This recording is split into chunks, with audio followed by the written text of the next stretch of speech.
Ruangan Amara. Rumah itu berdiri sunyi di ujung jalan.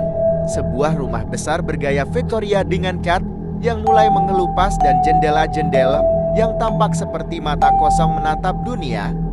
Elena dan keluarganya baru saja pindah ke sana setelah ayahnya mendapat pekerjaan baru di kota kecil ini.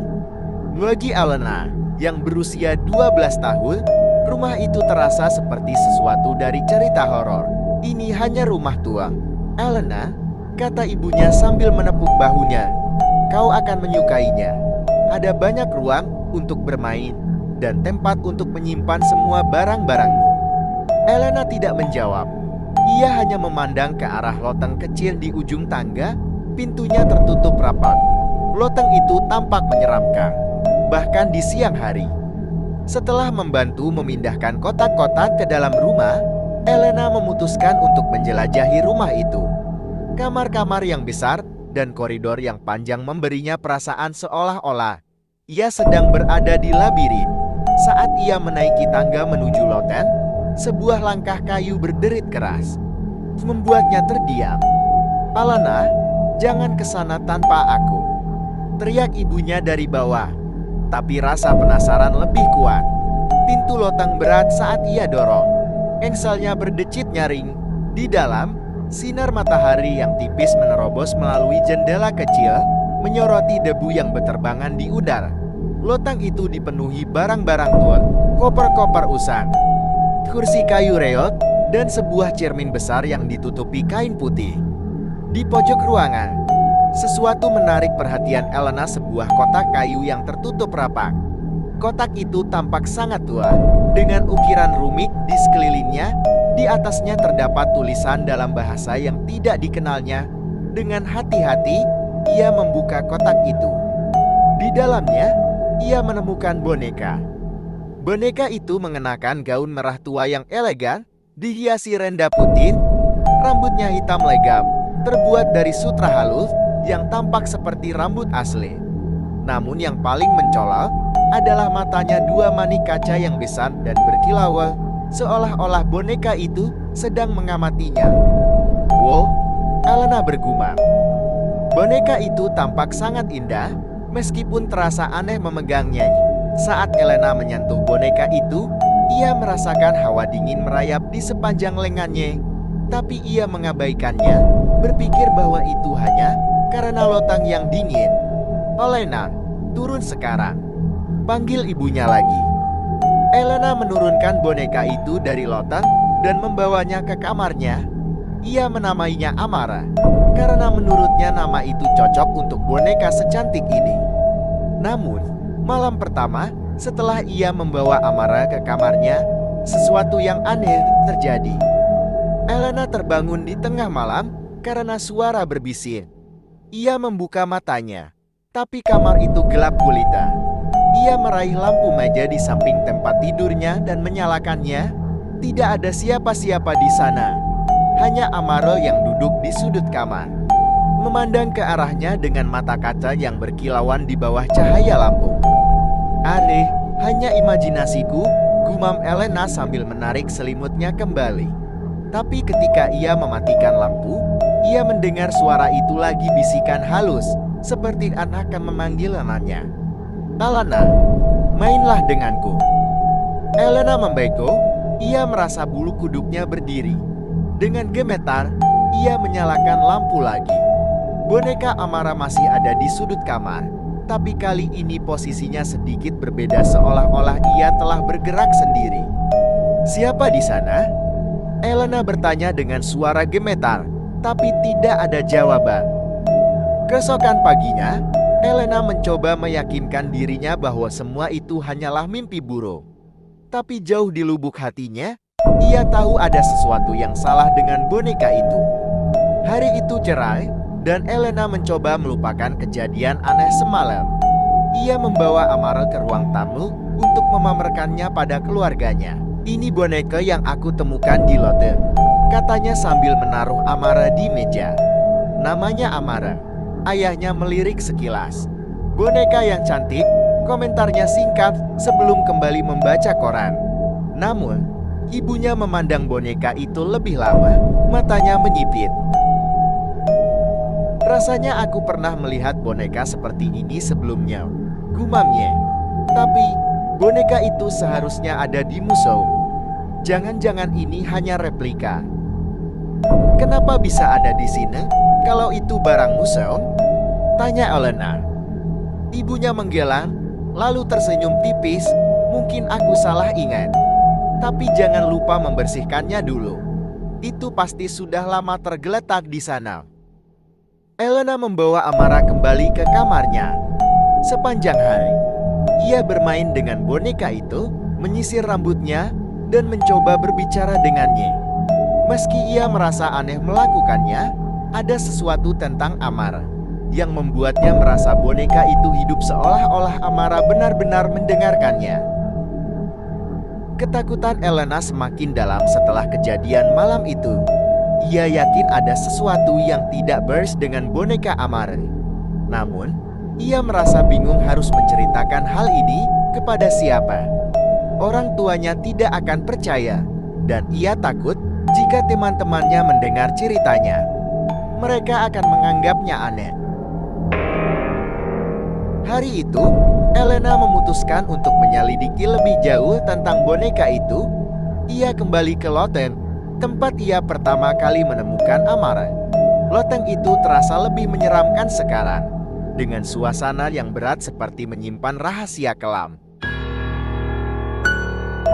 Elena mencari di antara barang-barang itu, berharap menemukan petunjuk tentang asal-usul Amara. Setelah beberapa jam mengobrak-abrik tumpukan barang, ia menemukan sebuah buku tulis dengan sebutir yang asli. Yang saja tertulis nama seseorang, ngelat bahwa mantujar. Apa ini? Gumam Elena sambil membuka halaman pertama. Buku itu ternyata sebuah jurnal milik seorang wanita yang tinggal di rumah ini lebih dari 100 tahun lalu. Dalam halaman-halamannya, Clara bercerita tentang kehidupan sehari-harinya. Namun semakin lama, tulisannya menjadi semakin aneh dan gelap. Di salah satu halaman, Elena menemukan sebuah catatan yang menarik perhatiannya. Hari ini aku mendengar suara tangisan dari kamar Amara. Tapi saat aku masuk, dia hanya duduk di sudut kamar dengan bonekanya. Dia bilang boneka itu berbicara padanya. Aku tidak percaya. Sampai malam itu aku mendengar suara tawa dari dalam kamarnya. Meskipun dia sudah tidur. Elena menelan ludah. Nama Amara sama dengan bonekanya. Jantungnya berdebar kencang saat ia melanjutkan membaca. Amara semakin aneh setiap hari. Dia sering berbicara sendiri, dan boneka itu tidak pernah lepas dari tangannya. Aku mencoba mengambil boneka itu darinya, tapi dia menjerit seperti kesurupan. Lalu, hal-hal buruk mulai terjadi di rumah ini. Perabotan bergerak sendiri. Suara-suara aneh terdengar di malam hari, dan Amara sering bermimpi buruk. Aku merasa boneka itu membawa sesuatu yang jahat. Halaman terakhir jurnal membuat Elena membeku. Amara meninggal secara tragis.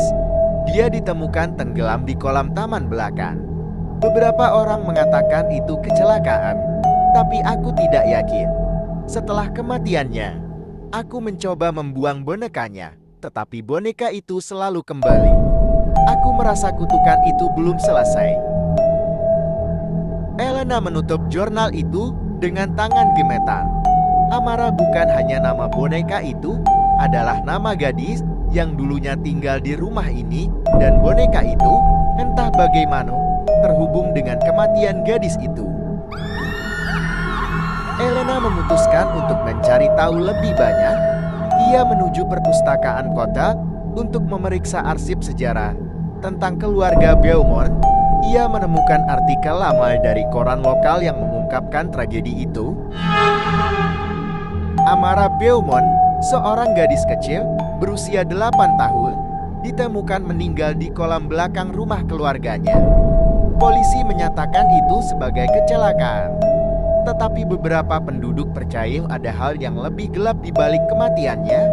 Boneka kesayangannya ditemukan mengapung di air bersamanya. Elena merasa darahnya membeku.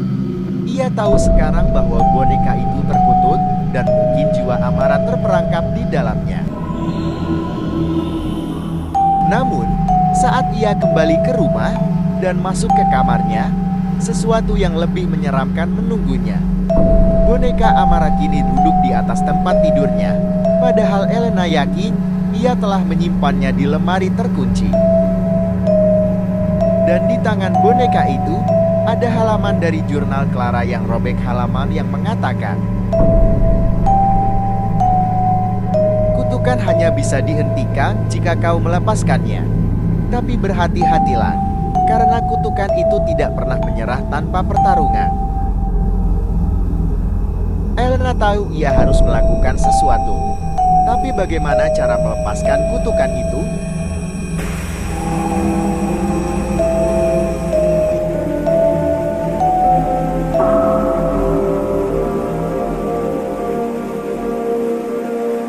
Kutukan dimulai. Malam itu, Elena tidak bisa tidur. Mata boneka Amara yang mengerikan terus menghantuinya. Meskipun ia berusaha untuk tidak memikirkannya, suara-suara aneh semakin sering terdengar. Langkah kaki ringan yang berjalan di sepanjang koridor. Suara tawa kecil yang menggema di dinding. Dan bisikan lembut yang semakin dekat.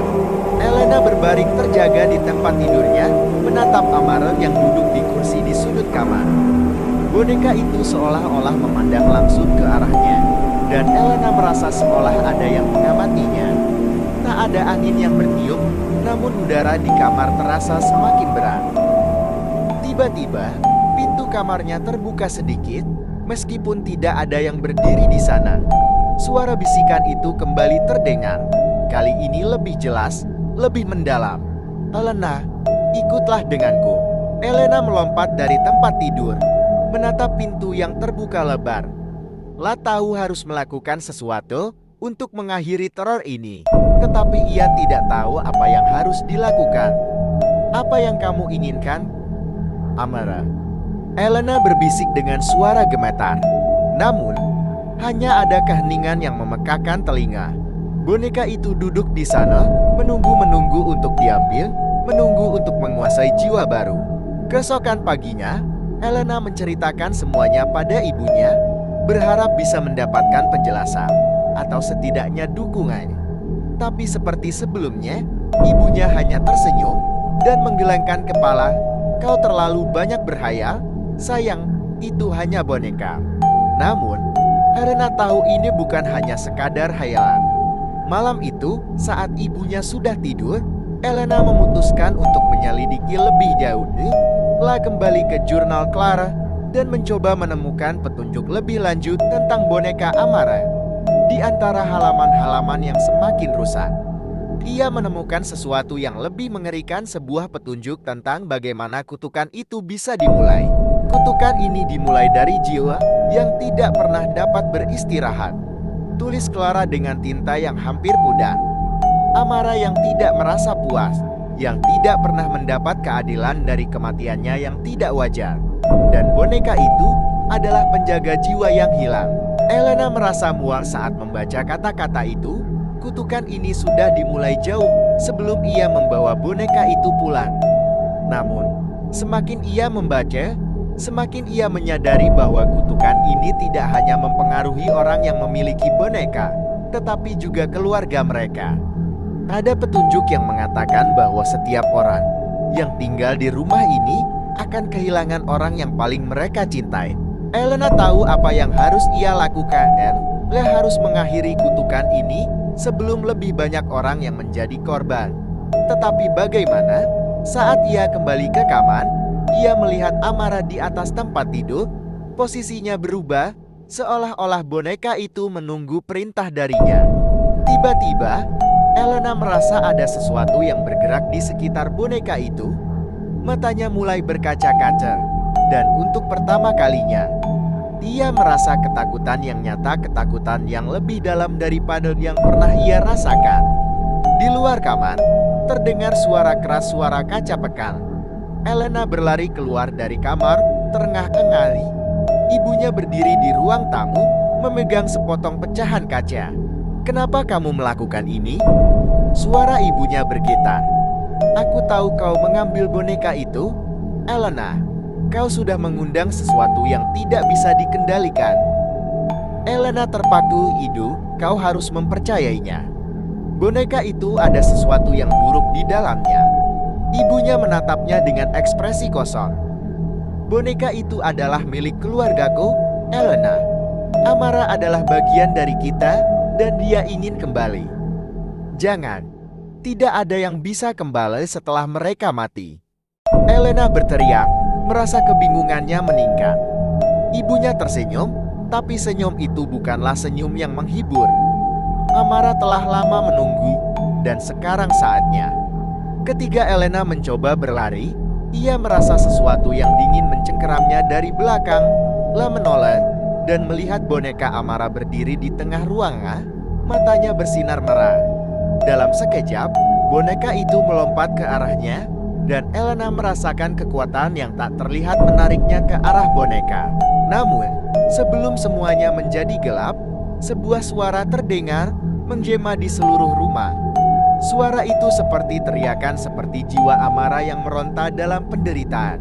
Apa yang terjadi? Elena berbisik, tetapi dunia di sekelilingnya mulai kabur, seolah-olah ia terperangkap dalam kabut gelap. Elena sadar, sekarang ia tidak hanya melawan boneka itu, tetapi juga kutukan yang telah menghantui keluarga ini selama bertahun-tahun. Elena terbangun di sebuah tempat yang asing, seolah-olah ia berada di antara dunia nyata dan dunia lain. Ruangan itu gelap, kabut tipis menggantung di udara, dan di sekitarnya hanya ada bayangan yang bergerak perlahan. Ia merasa bingung, tidak tahu bagaimana ia bisa sampai di sini. Kemudian, di tengah kegelapan, sebuah cahaya samar muncul. Boneka Amara berdiri di sana, mata kaca merahnya bersinar seperti api. Elena merasa tubuhnya kaku, tak bisa bergerak, seperti ada kekuatan yang menahan langkahnya. Alenan, suara itu bergema, seperti bisikan dari jauh. Kau akhirnya datang. Amara, Elena berusaha berbicara, tapi suaranya tercekat. Kenapa ini terjadi? Apa yang kau inginkan? Boneka itu tersenyum, meskipun senyum itu mengerikan. Aku ingin kembali. Aku ingin melanjutkan apa yang belum selesai. Elena menggigil, hatinya berdebar kencang. Apa yang belum selesai? Kenapa kau mengganggu keluargaku? Amara bergerak, berjalan mendekat dengan langkah perlahan. Aku adalah jiwa yang terperangkap. Terperangkap dalam boneka ini karena kutukan yang tak pernah berakhir. Keluargamu, mereka tahu tentangku. Mereka tahu bahwa aku harus tetap terkurung. Apa maksudmu? Tanya Elena. Suaranya hampir tak terdengar. Keluargamu adalah keturunan dari orang yang dulu membiarkanku mati. Jawab Amara dengan suara yang bergetar. Mereka adalah orang yang menyebabkan kematianku. Aku tidak bisa pergi, aku harus membuat mereka merasakannya. Elena merasa dagingnya merinding. Tapi aku tidak tahu apa-apa. Aku tidak tahu apa yang terjadi padamu. Amara mengangkat bonekanya yang terkenal itu, menatap Elena dengan tatapan kosong. Kau adalah keturunan dari mereka yang membunuhku, dan aku tidak akan berhenti sampai aku mendapatkan apa yang seharusnya menjadi milikku. Tiba-tiba, Elena merasakan sesuatu mengalir dalam tubuhnya, seperti energi yang sangat kuat. Boneka itu mulai bergerak dengan cepat, seakan hidup, bergerak di sekelilingnya seperti bayangan yang tidak bisa dia hindari. Segera, Elena merasa tubuhnya seperti terikat, tak bisa bergerak. Seolah-olah kutukan itu mulai menguasainya juga. Namun, dalam keputusasaan itu, Elena teringat tentang jurnal Clara yang telah ia temukan. Ada satu kalimat yang tertulis di sana yang kini terngiang dalam pikirannya. Hanya dengan membebaskan jiwa yang terperangkap, kutukan ini akan berhenti. Amarot, Elena berkata dengan tegas, meskipun suaranya hampir serak. Aku tidak akan membiarkanmu menguasai kami. Jika kutukan ini berakhir dengan kematian, aku akan melawanmu. Boneka itu berhenti sejenak, matanya menyala semakin terang. "Kau berani menentangku?" Suara Amara terdengar seolah mengancam. Namun ada sesuatu yang berbeda, ada keraguan di dalamnya. "Ya," jawab Elena dengan lebih percaya diri, "aku akan membebaskanmu dari kutukan ini. Jika aku harus melawanmu, aku akan melakukannya." Dan tiba-tiba, Elena merasa tubuhnya seolah mendapatkan kekuatan baru. Tanpa ia sadari, ia berlari menuju boneka itu, berusaha memegangnya dan melemparkan boneka tersebut ke tanah. Begitu ia menyentuh boneka itu, ada ledakan cahaya yang sangat terang. Ketika cahaya itu surut, Elena mendapati dirinya kembali di kamarnya. Boneka Amara tergeletak di atas lantai, tak bergerak. Elena terengah-engah, merasa lelah dan takut. Namun, sesuatu terasa berbeda. Suara langkah kaki yang menghantui malam sebelumnya tidak terdengar lagi. Keheningan melingkupi ruangan itu, dan udara terasa lebih ringan. Elena berdiri perlahan, merasa cemas, tetapi juga ada rasa lega yang luar biasa. Ia memandang ke sekitar kamar, lalu ke arah boneka yang tergeletak di lantai. Tanpa ragu, ia memungutnya dan membawanya kembali ke loteng, tempat di mana semua ini dimulai. Elena mengunci boneka itu dalam kotak kayu yang telah lama terabaikan. Ia tahu, kutukan ini akhirnya bisa dihentikan, tetapi ia juga menyadari bahwa ada hal-hal di dunia ini yang tidak bisa dijelaskan. Ia meletakkan kotak itu jauh di sudut loteng, berharap untuk tidak pernah lagi merasakannya. Beberapa hari kemudian, kejadian-kejadian aneh di rumah itu berhenti. Tidak ada lagi bisikan di malam hari, tidak ada lagi suara langkah kaki, dan tidak ada lagi perasaan terperangkap. Kehidupan mulai kembali normal. Namun, di suatu malam yang tenang, saat Elena duduk sendirian di kamarnya, ia mendengar suara lembut dari bawah tempat tidurnya. "Elena!" Suara itu memanggil. Begitu halus, begitu dekat. Elena menggigil, tetapi kali ini ia tahu apa yang harus dilakukan. Ia berdiri, menatap bayangan yang bergerak di bawah tempat tidurnya. Dengan hati yang berdebar, ia mengambil sebuah pisau kecil yang ia sembunyikan dengan penuh tekad. Ia berkata, "Amar, ini sudah cukup. Aku akan mengakhiri semua ini." Seiring dengan kata-kata itu, Elena membuka kotak kayu yang tersembunyi di sudut kamarnya, siap menghadapi segala yang mungkin datang. Elena memegang pisau dengan tangan yang gemetar. Bayangan di bawah tempat tidur bergerak semakin mendekat, dan suara lembut itu semakin jelas terdengar di telinganya. "Elena, jangan tinggalkan aku." Suara itu berbisik, seakan memohon. Namun ada kekuatan jahat yang tersembunyi dalam setiap kata. Elena tahu ia tidak bisa mundur. Ini adalah saat terakhirnya untuk menghentikan kutukan ini, untuk menghentikan amarah sekali dan untuk selamanya. Dengan langkah mantap, ia mendekati tempat tidur. Matanya menatap ruang kosong di bawahnya, di mana suara itu berasal. "Amar," Elena berkata dengan suara bergetar, "aku akan mengakhiri semuanya malam ini. Kutukanmu harus berakhir." Dengan perlahan, Elena menunduk dan melihat ke bawah tempat tidur.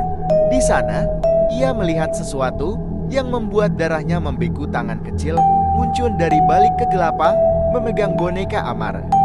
Boneka itu kembali hidup, dan matanya yang merah menyala menatap Elena dengan penuh kebencian. "Jangan!" Suara itu terdengar lebih keras, kini dalam bentuk jeritan yang mengerikan. "Kau tidak bisa menghentikanku. Aku sudah menjadi bagian dari mereka. Bagian dari kutukan ini. Jika kau menghancurkanku, kau akan ikut bersama kami selamanya." Elena merasa tubuhnya terikat oleh kekuatan yang tidak terlihat. Amar, atau apapun yang mengendalikan boneka itu, mulai menyerang dengan kekuatan yang lebih besar dari yang pernah ia rasakan. Boneka itu melompat ke arahnya, dan tangan kecil yang tajam bergerak menuju leher Elena dengan kecepatan yang tak terduga. Namun, Elena tidak takut. Lah tahu ini, adalah akhir dari segalanya. Dengan segenap kekuatannya, ia mengayunkan pisau ke arah boneka itu. Pisau itu menyentuh boneka dengan keras, dan seketika cahaya merah menyala dengan terang, seolah-olah dunia sekitarnya runtuh dalam sekejap. Boneka itu mengeluarkan jeritan kerah, suara yang mengerikan dan memilukan. "Kenapa? Kenapa kau menghancurkanku?" Suara Amara terdengar tersedak, seperti jiwa yang terperangkap. "Aku hanya ingin hidup, hanya ingin bebas." Elena menutup telinganya, mencoba mengabaikan jeritan itu. Lah tahu bahwa satu-satunya cara untuk membebaskan jiwa Amara adalah dengan menghancurkan boneka tersebut. Dengan kekuatan terakhir yang ia miliki, Elena menusukkan pisau itu sekali lagi, tepat ke jantung boneka. Seketika, tubuh boneka itu terpecah, dan mata merah yang menyala padam berganti dengan kehampaan. Boneka itu hancur, dan suara jeritan Amara perlahan menghilang, digantikan oleh keheningan yang menakutkan. Namun, meskipun boneka itu hancur, Elena merasa tubuhnya semakin lemah.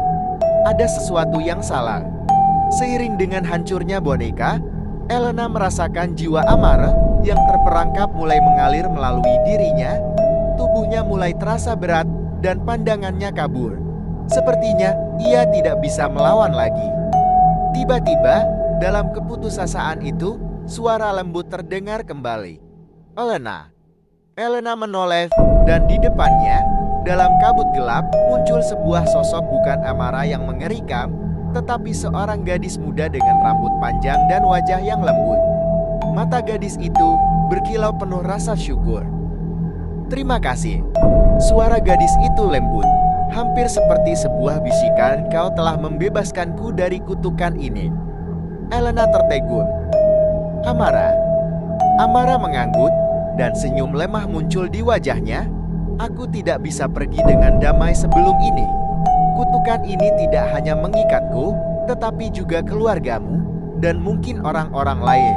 Aku tidak tahu bagaimana kutukan ini bisa terjadi. Tetapi kau telah membebaskanku. Terima kasih." Di air itu, sosok Amara perlahan-lahan memudar, seolah-olah ia menghilang ke dalam cahaya yang lembut dan tenang. Elena jatuh terduduk, merasa seluruh tubuhnya seperti kehilangan kekuatan. Namun, di dalam dirinya ada rasa lega yang luar biasa, seolah beban berat telah terangkat. Semua yang terjadi akhirnya berakhir. Kutukan itu telah dihentikan. Pagi berikutnya, Elena terbangun di kamarnya. Boneka Amara sudah tidak ada lagi, dan semua jejak ketakutan yang sebelumnya mengelilinginya seolah lenyap. Tidak ada suara aneh, tidak ada langkah kaki yang menggema. Semua kembali normal, lebih tenang, lebih damai. Namun, di dalam hatinya, Elena tahu bahwa dia telah melalui sesuatu yang luar biasa. Dan meskipun kutukan itu telah berakhir, dia tidak akan pernah melupakan pengalaman mengerikan ini, pengalaman yang telah mengubah hidupnya selamanya. Di luar, matahari terbit dengan lembut, menyinari rumah yang kini tampak lebih terang. Elena memandang jendela, merasakan kedamaian yang akhirnya datang setelah kegelapan yang panjang. Dan begitu Amara bebas, dunia ini juga kembali tenang.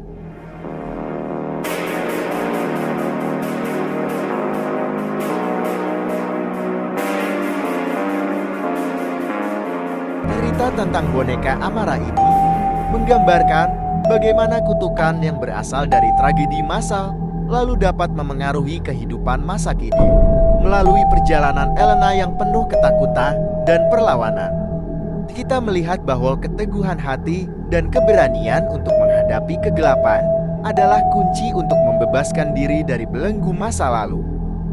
Amara, yang awalnya hanya terlihat sebagai boneka biasa, ternyata menjadi simbol dari sebuah jiwa yang terperangkap oleh ketidakadilan dan kesedihan yang tak terselesaikan. Kutukan yang telah berlangsung selama bertahun-tahun akhirnya hancur ketika Elena memilih untuk menghadapi ketakutan terbesarnya, tidak hanya dengan kekuatan fisik, tetapi juga dengan keberanian mental dan tekad yang tak tergoyahkan, dengan mengorbankan rasa takut dan melawan kutukan tersebut. Elena bukan hanya membebaskan dirinya sendiri, tetapi juga jiwa amarah yang terperangkap dalam boneka itu. Namun, perjalanan ini mengajarkan kita bahwa meskipun kegelapan bisa dihentikan, jejak-jejak dari pengalaman tersebut tetap ada. Elena mengakhiri kisahnya dengan kesadaran bahwa meskipun dunia tampaknya kembali damai, pengalaman itu akan tetap ada dalam ingatannya selamanya, sebuah pengingat bahwa kita harus selalu waspada terhadap bayang-bayang masa lalu yang bisa kembali, bahkan setelah kita merasa telah menghadapinya. Akhirnya, cerita ini mengingatkan kita bahwa setiap kutukan, baik yang nyata maupun yang tidak terlihat, membutuhkan keberanian untuk menghadapinya dan kesabaran untuk menyelesaikan proses penyembuhan, agar akhirnya kita bisa menemukan kedamaian.